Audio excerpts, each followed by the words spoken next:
Design inspiration, real-life makeovers, and the latest in pop culture. This is the Uploft Interior Design Podcast with Betsy Helmuth. Hello there.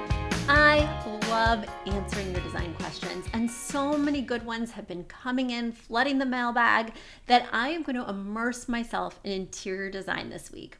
All design questions, all the time, no pop culture. You know, there's been a little bit of a reality TV show drought, but also I just want to get back to our roots because I'm designing a lot at my firm. I just did a Bridgerton one-bedroom apartment, and it's just been inspiring me so much lately. The sun is out, spring is on its way, and I am ready to help you redesign your space. Have you got questions? Do you want to show me the projects you're working on? Head over to uploft.com/podcast. Once again, that's uploft.com/podcast. I'm excited to see what you're up to. I'm excited to help you on your journey. And if you become a premium member for as little as $5.99 a month, not only are you supporting the show, but I will answer your questions first on the show. So if you have something pressing, if a contractor's like, what color are we painting this trim? Don't worry, I got you. Head over to uploft.com/podcast, submit your question, become a premium member, buy my book, enroll in some online classes, and so much more. All right, let's check in on Priya all the way from Austin, Texas, and she writes, "Hi, Betsy. My home office is functional but visually depressing. My desk faces a completely blank wall, which means my Zoom background is just emptiness. I have considered wallpaper, built-in shelving, large-scale art, and even moving the entire layout, but I get stuck in decision paralysis. I want something that looks polished and interesting without feeling busy or distracting. I also do not want to commit to something trendy that I'm going to regret. Built-ins feel like a big investment. Wallpaper feels risky. And art somehow never looks as impactful in my imagination as it does in photos. For a workspace that needs visual presence but not chaos, what usually creates the best balance? Architectural elements like shelving, surface treatments like wallpaper, or layered decor?" Well, I love these terms that you are using, Priya. The first question that popped into my mind is, what is her industry? What's she doing? Who is she Zooming with? Because I think that has a lot to do with your background. I help people with their Zoom walls every day. Don't judge, guys. You know I'm in my bathroom because I've got a toddler down the way and my cottage is so cold in these freezing temps. But the minute it warms up, I am back out there because, I have several Zoom options and I just have more tranquility. And I don't have a tub behind me. Okay, anyway, Priya, this is not about me. This is about you. So what do you do, right, for a living? Because you may, if you're doing a lot of Zooms for your profession, want to hint at that, or it may dictate how serious we need to be versus how playful. So for instance, if you have a pop culture podcast, well, let's do something big and splashy. Let's do that wallpaper. Let's just make a strong, bold visual statement. If you're an attorney, maybe we need some diplomas back there with like a leafy green plant. It really is contingent on what you do, but I always think it's nice to have like some kind of greenery, ideally alive and not faux. I always think it's nice to have a little pop of color. So that could be decorative objects on floating shelves. It could be styling bookcases behind you. You don't have to do a built-in, right? You could go to IKEA and get 2 Billy bookcases, put them side by side and style them however you want. That's the glory of Zoom, is that people are only seeing a small window. So as long as you style that window appropriately, it doesn't really matter what else is going on the sides of that space.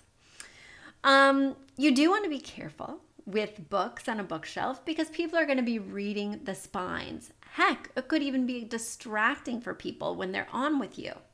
I also try and avoid like personal pictures or family pictures. I feel like that can be distracting as well. And I do like to incorporate some patterns, but they need to be subtle.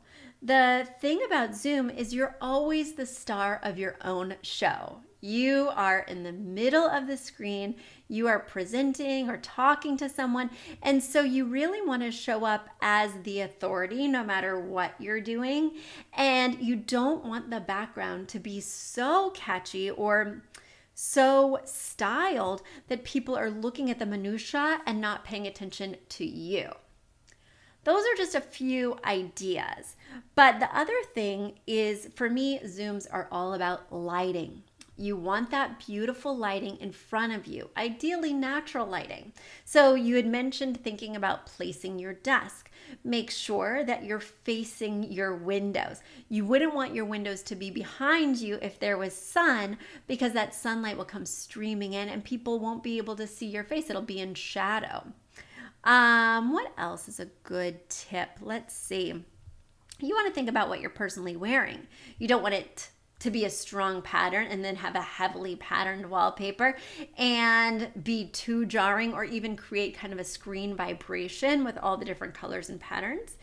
So I'm always kind of mindful that I want to, wear a top that's maybe more subdued if I have a lot going on in the background. Priya, I need to know a little more to give you more specific direction, but I think that's given you lots of food for thought.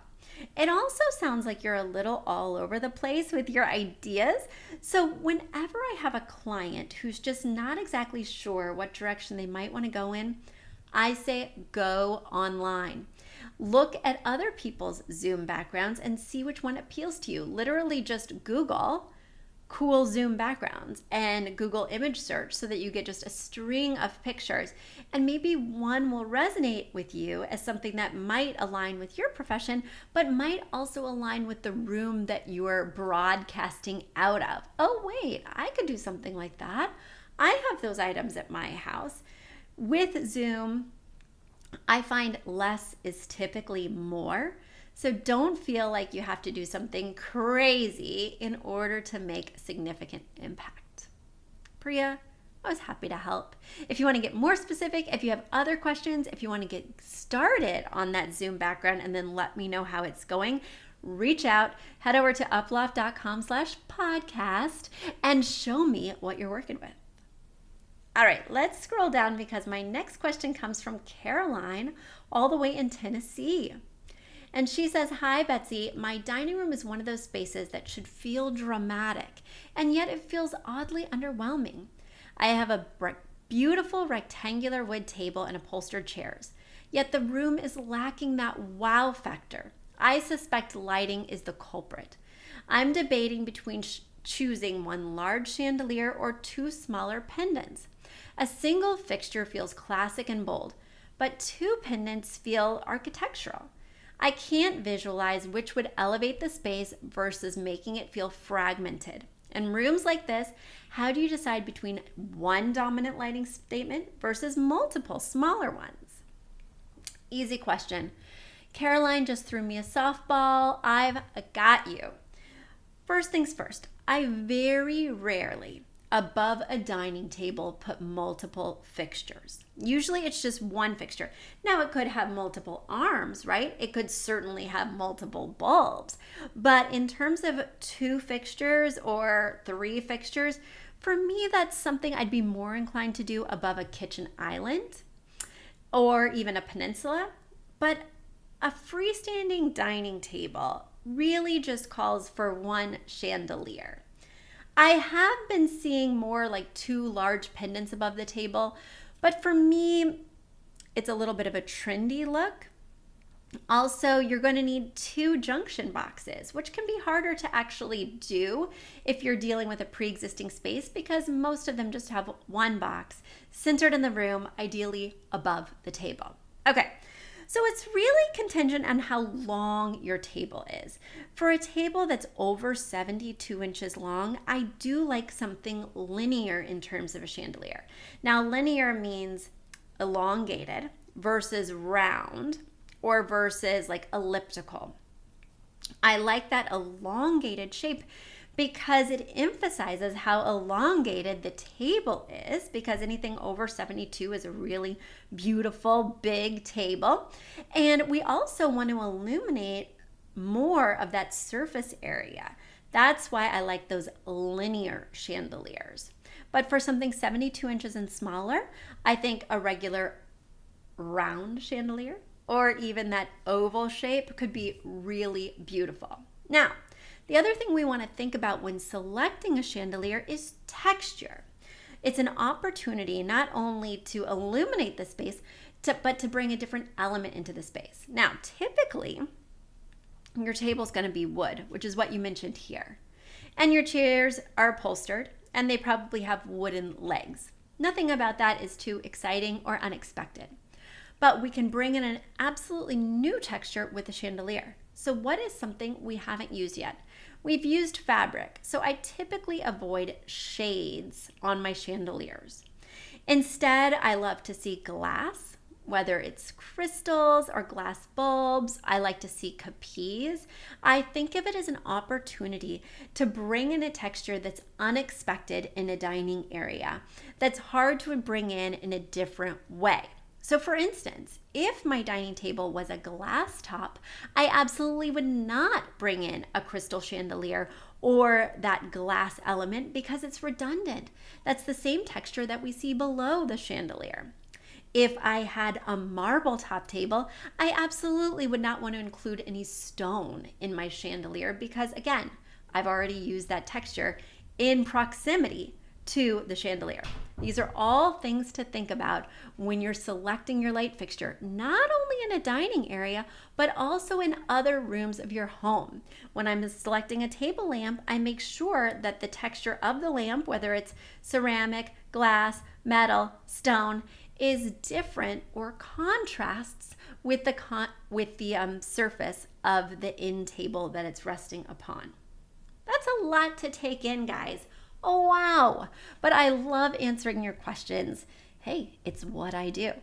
If you're thinking to yourself, Betsy, I want you to look at my dining room, I have questions, head over to uploft.com/podcast.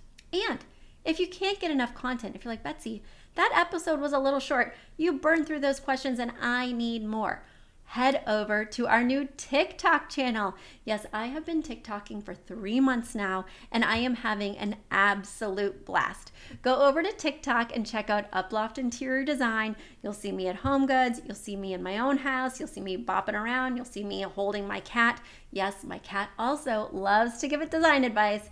So you will not want to miss my most recent TikToks where I was evaluating Kylie Jenner's house. Whew, I had a lot to say and people were clapping back. Check it out and I'll talk to you next week. Bye. A big thanks to our producer Jeremy Young and to Aton and the Embassy for our theme music. And shout out to our parent company, Uploft Interior Design, your trusted source for expert interior design. Visit uploft.com to explore our services and book a consultation with one of our talented designers. If you're enjoying the Uploft Interior Design Podcast, please support us by sharing the show with friends and leaving a 5-star review on Apple Podcasts or wherever you listen. It's the best way to help new listeners find us. Thanks for tuning in, and we'll see you next week with more pro tips and pop culture dish.